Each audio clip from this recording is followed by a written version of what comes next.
देश भर में विपक्ष ये नैरेटिव सेट करने में जुटा हुआ है कि हमारे देश की चुनाव व्यवस्था सही नहीं है, हमारे देश के चुनाव ईमानदारी से नहीं हो रहे और हमारे देश में चुनावों में वोट चोरी करके सरकारें बन रही हैं। चुनाव आयोग विपक्ष के खिलाफ सरकार के इशारे पर काम कर रहा है, ये विपक्ष आरोप लगाता है। भारत दुनिया का सबसे बड़ा लोकतांत्रिक देश है।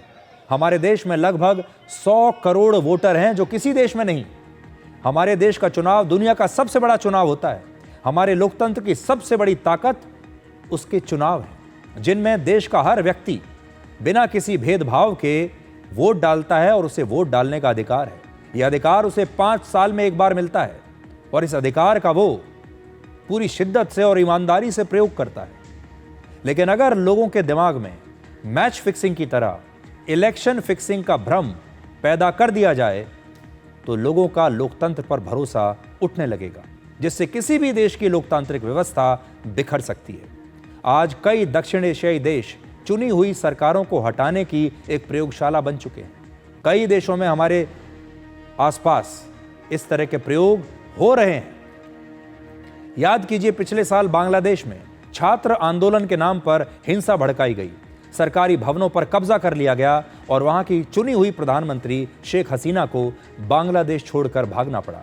आज भी वो भारत में शरण लिए हुए हैं, वापस नहीं जा सकती। वर्ष 2022 में पाकिस्तान की संसद में अविश्वास प्रस्ताव लाकर इमरान खान की सरकार को हटाया गया। इमरान खान ने सत्ता से हटने के बाद विदेशी साजिश का आरोप लगाते हुए पूरे पाकिस्तान में रैलियां की थी।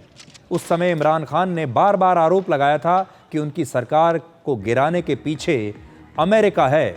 अमेरिका नहीं चाहता कि इमरान खान की सरकार रहे और अमेरिका ने उनकी सरकार को गिरा दिया।